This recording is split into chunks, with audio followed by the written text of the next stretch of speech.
Greetings, all you beautiful individuals. Welcome back to League Unlock. The final role for player rankings in the LCK is, of course, support.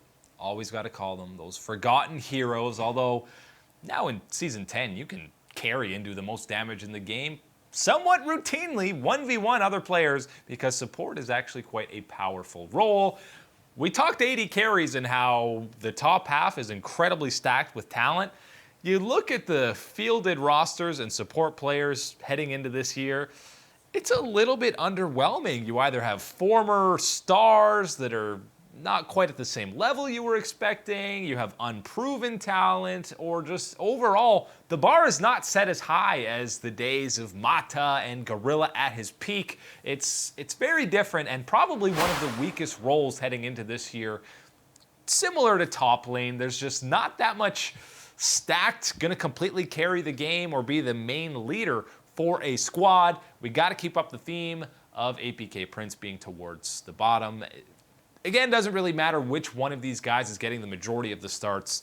It's still the other 9 teams' talent is a little bit better. The Afrika Freaks, they have Jelly and Ben coming over from TES last year. He's reunited with Mystic, but if you remember from last year, Ben was incredibly underwhelming. This isn't Season 7 where him and Mystic were bodying people in the bottom lane.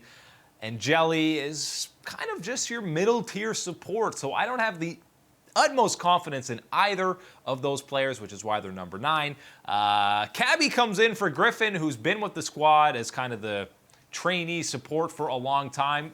You got a decent bit of amount of hype for him, which is why he's a couple of spots ahead, but still a lot to prove for himself. GorillA makes his return to the LCK on Sandbox. You remember an incredibly forgettable year with Misfits. This is an opportunity for him to prove that he is...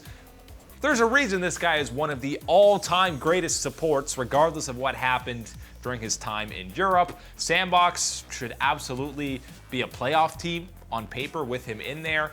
And for all his struggles on Misfits, this is still going to be an upgrade over Joker from last year, who was the starter. And whether it's Leo or Root, I think after spring, we might be talking about GorillA being a little bit higher than the 7th best support in the LCK. But based on just how bad 2019 was, we had to put him there. But I could absolutely see him climbing back up towards that top 4 area. And the fact that he's got so much international experience and just experience as a whole, he's been around since Preseason 4. That's going to be huge for what is still a relatively young roster in Sandbox. The top 6, which again, GorillA falls just a little bit short of, is very difficult. You talk 7 to pretty much 4 or 6 to 4, and it's pretty much interchangeable between a lot of these players. They're very similar in levels. You have Life on Gen G, who got subbed out a couple of times for Kellen. Life, you've got to assume, is going to be getting the majority of the starts. He already spent all of last year with Ruler, and he has some good upside to him. Still a young player. I think he's around 20 years old. Tucson moves over to KT Rolster, and I think without Deft, he's going to look a little bit weaker. We know he's prone to a little bit of borderline inting in some of these games, but he still has the playmaking ability to be top 5. His replacement on Dragon X, Karaya, who comes to play with Deft, and I got a lot of hype for him. You should have a lot of hype for him. Everybody has a lot of hype for... Listen, if there's any region when there's a dominating solo queue player, it's Korea that you have faith in. It's worked countless times where you hear about, oh, this guy has 3 accounts in the top 10, he finished number 1.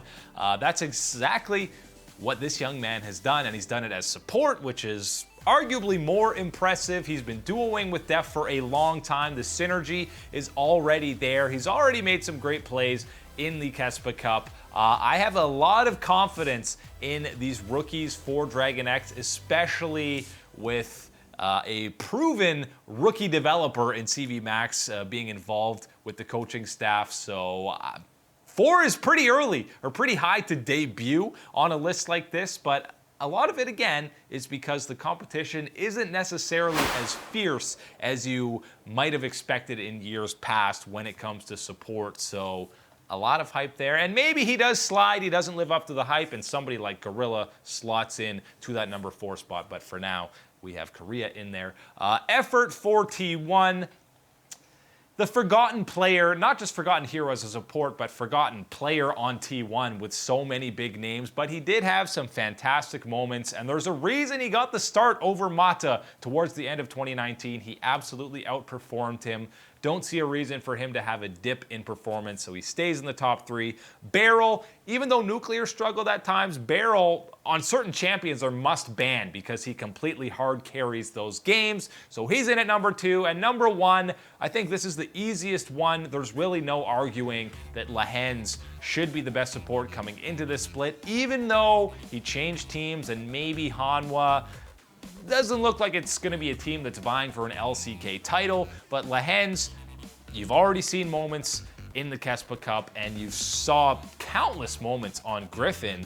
I think he was consensus the best support during his time on Griffin for basically that full calendar year, and even getting thrown in with a guy who's playing his first split as AD carry. I think Lehens will be the man to guide him to the promised land. He was incredibly consistent. You basically never had a bad game out of him, and we know Griffin always 5 players had ridiculous KDAs, but Lehens was consistently double whoever was the second best KDA when it came to supports. He just, in a role that players are countlessly getting caught out and dying warding on their own, that almost never happens to Lehens. You almost never see a game where he is borderline inting, which is a theme with a lot of supports. They try to do too much. Lehens, clearly the best support in the LCK for 2020. That's all the time today. My name is Eric. Thank you guys for hanging out. As always, we'll catch you on the flippity flop.